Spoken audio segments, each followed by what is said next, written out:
Como evangélicos, então, devem lidar com a figura de Maria? Devemos pregar, devemos entender, porque a gente prega sobre Raabe, a gente prega sobre essas mulheres que foram citadas, não pregamos muito sobre Maria. Devemos um pouco baixar a guarda sobre isso? Como os evangélicos devem ser? Volto àquela primeira colocação, sendo bíblicos. Então, quando a gente se volta para a Bíblia, a gente encontra lições preciosíssimas extraídas da vida de Maria. A começar porque, na época, como ela estava prometida, né, para alguém, acredita-se que ela deveria ter entre 16, 17 anos, que era mais ou menos a idade em que uma judia era prometida a casa. Então, era uma adolescente. Muita gente não sabia disso, loucura. Era uma adolescente. Então, ela precisa ser ensinada, falada, e se extrair lições sobre ela na igreja, porque, por exemplo, se a gente vai falar para adolescentes, é um exemplo, é um modelo Uau. a ser seguido. Uau. Porque ela, com 16, 17 anos, ela recebe a visita de um ser celestial, ela está comprometida com alguém, que também é uma lição, se guardou, e é uma lição para quem está se preparando para casar. Ela estava, apesar de na época os pais é que faziam os arranjos e escolhiam, mas a verdade é, olha a postura de José quando soube que ela estava grávida. Ele poderia ter usado a própria lei para expô-la, mas a Bíblia faz questão de dizer, ele sendo justo, ele primeiro ficou pensando e meditando sobre o que ele havia ouvido, mas ele não agiu precipitadamente. E Maria? Maria, com 16, 17 anos, ela demonstra uma experiência com Deus, ela demonstra uma fé, e isso a gente vai encontrar no Cântico, né, que não é superficial. Ela verdadeiramente conhecia o Deus de Israel. Ela vai mostrar isso lá. Então, é um exemplo, é um modelo. Ela, quando soube do que ia acontecer, note que a pergunta dela é diferente da de Zacarias. Apesar de, aparentemente, ser a mesma pergunta. Na verdade, Zacarias duvidou.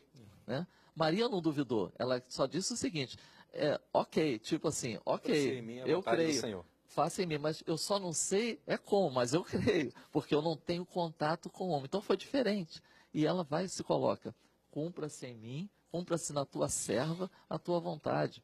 Então ela é um modelo, ela é um exemplo, e quando a gente medita no cântico, volto a dizer, é uma preciosidade que saiu dos lábios de Maria. Então, é um exemplo. Deixaria como contribuição também a própria saudação que já foi citada aqui, quando ela cumprimentou Isabel. O simples fato de dizer Shalom. E a criança que estava no ventre de Isabel, que era João Batista, mexeu, se moveu. Isabel foi cheia do Espírito Santo por causa de uma saudação.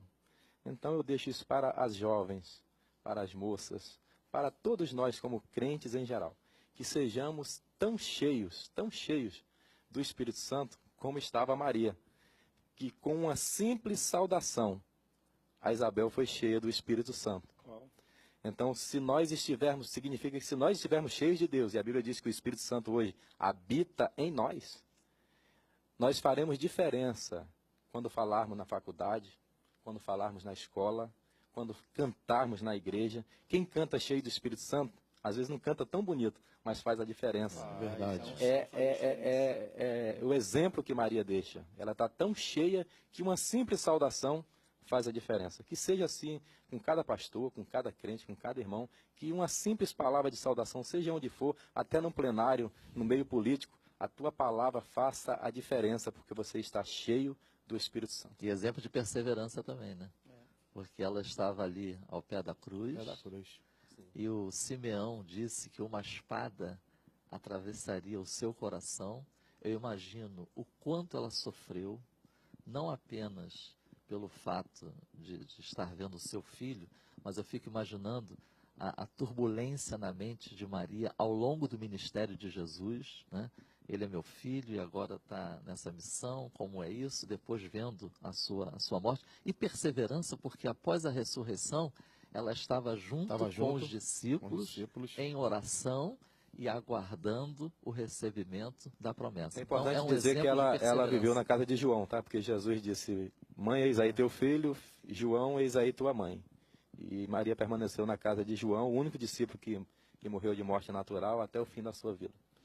Eu acredito que hoje nós buscamos tantos modelos de espiritualidade e está aí um excelente modelo de espiritualidade para a igreja. A pessoa de Maria, mãe de Jesus. Sendo que tem que haver coragem. Muitas vezes nos falta coragem também de pregar sobre Maria. Eu me lembro na minha primeira experiência pastoral, né, o meu grande pai, né, grande amigo, pastor José Amaro, que nos deixou tão cedo, com 50 anos de idade, ele virou, era Dia das Mães, culto do Dia das Mães, ele ligou para mim e falou assim, menino, tu vai pregar sobre o quê? Eu falava, vou pregar sobre Maria. Houve um silêncio. Houve um silêncio, e aí eu fui para lá. Quando eu cheguei lá, tem toda aquela tradição do culto protestante de você pregar, aliás, orar, perdão, pelo pregador da noite. E ele virou, colocou as mãos, Senhor, queremos te agradecer, Deus, porque assim como nós hoje comemoramos o Dia das Mães, o Senhor também deu uma mãezinha para Jesus. Né? O Senhor também, assim como nós, né, obedecemos a nossa mãe, nós cremos que Jesus também foi obediente à sua mãe. Então ele começou ali. Aí quando tem, e o sermão, né, para a glória de Deus, né, fluiu, né, dentro daquele propósito, a palavra nunca volta vazia, mas sempre cumpre aquilo que lhe apraz. Houve conversões, e aí quando nós fomos no gabinete, ele virou e falou assim, filho, perdoe pelaquela oração, mas eu tinha que dar uma introdução naquela, que eu estava temeroso. Preparando os corações. De onde tu ia, então? Para falar sobre Maria, e eu fiquei, o que esse menino vai falar sobre Maria? Então, nós precisamos vencer essas barreiras. Né? Eu lembro também que quando eu fui, ainda era seminarista, fui dar aula numa classe de mulheres, e aí tinha muito aquela questão de botar nome na classe. E aí eu sempre fui um pouquinho audacioso, nome da classe, eu falei Maria de Nazaré. Quase que me jogaram pela janela. Isso aqui é evangélico. Nós precisamos, de fato, conforme o pastor colocou, nós precisamos, de fato, reconhecer em Maria essa grande mulher, com as suas limitações, mas também com as suas grandiosidades, como foi Moisés, Paulo, Davi e tantos outros. Pastores, obrigado pela presença de vocês.